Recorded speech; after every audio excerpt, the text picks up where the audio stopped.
Hey everybody, Numb Thumb here at Warhard Arts. The word for the day, saturation. Everybody's been talking about it for a long time, all the time, during mixdown, during production. But what is saturation? There seems to be a lot of misconceived notions about the word and what it's used for and what it even is. Let's get right to it. So everybody mixing in a DAW wants it because they think it sounds warm, sounds analog, or because those saturation plugins make tracks louder. But first of all, that's not true. You should be able to attenuate output while saturating the input of your plugins. No boost necessary to call it saturation.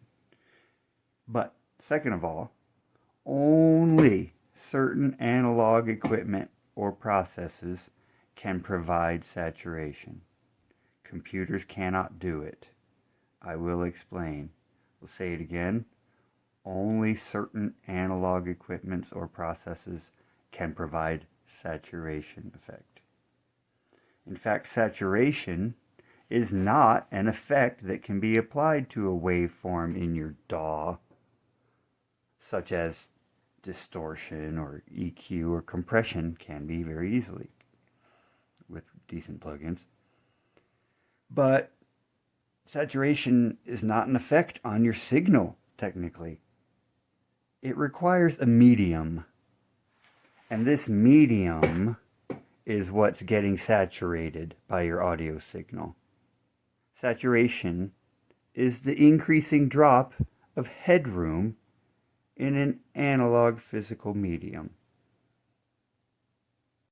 Consider you're making lemonade or sugar water for hummingbirds. You have half a gallon of water, for example. This is much less than that. But let's say you got some amount of water. That's your base. And you add a little sugar. Your solvent. Your base, your solvent. Remember chemistry? Remember science? Middle school? The solution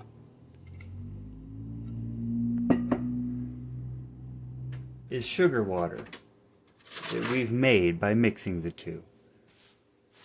And the solution, the water, is the medium of this solution. The sugar is water soluble, and it's soluting dissolving into the water, making a solution.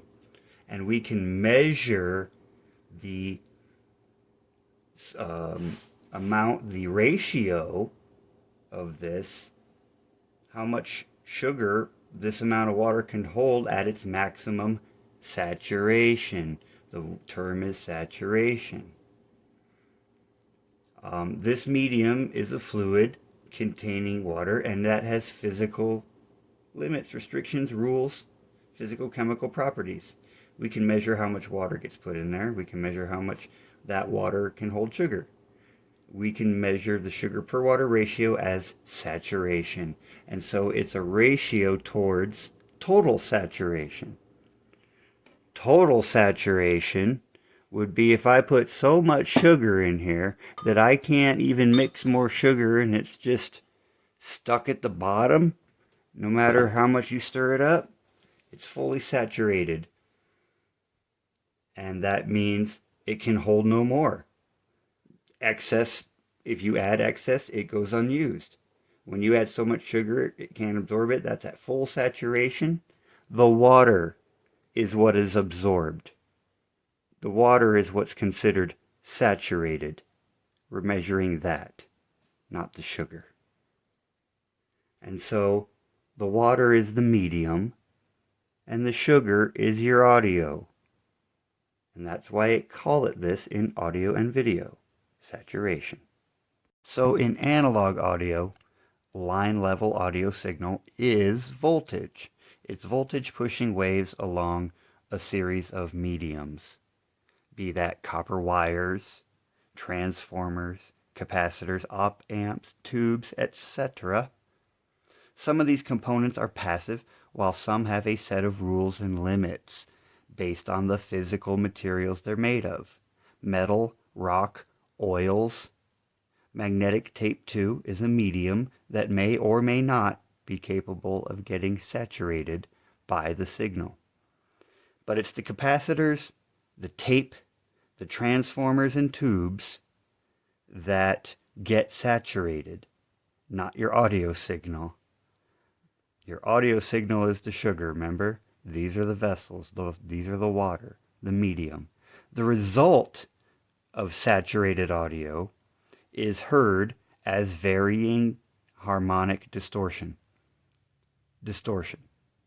Distortion. Caused by electrical and chemical interactions.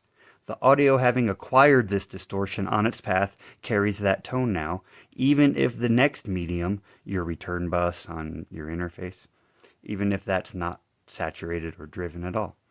So you can now turn it down because it sounds warmer, because of the harmonic distortion it acquired during going through some of these things. So digital microprocessors, computer chips, cannot be saturated. A WAV file in digital data stream is not a medium that can be measured in terms of saturation. It's either audible or clipped or distorted by some coding conflict or altered via plugins. Plugins emulate. And I'm not being snobby, but they're not real. The emulation plugins, anyways. Analysis stuff and a lot of other plugin tools are, great.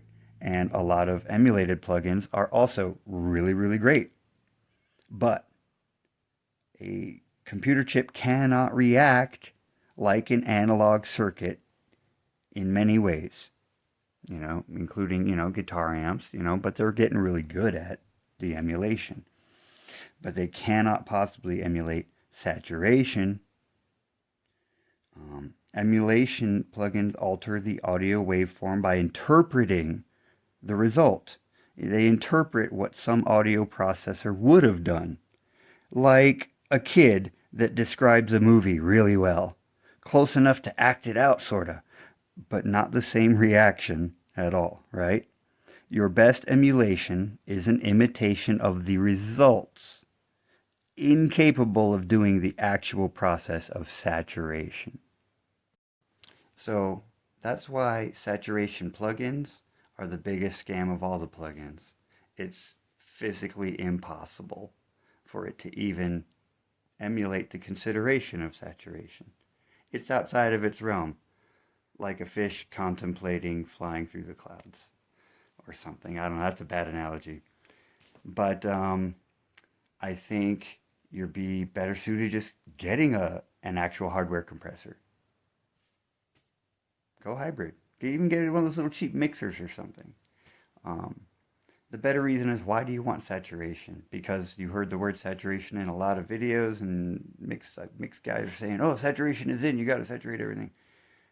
You can't possibly do it with a plugin. You're just adding a fake harmonic distortion, not caused by the actual harmonic distortion of saturation. So, go hybrid, y'all.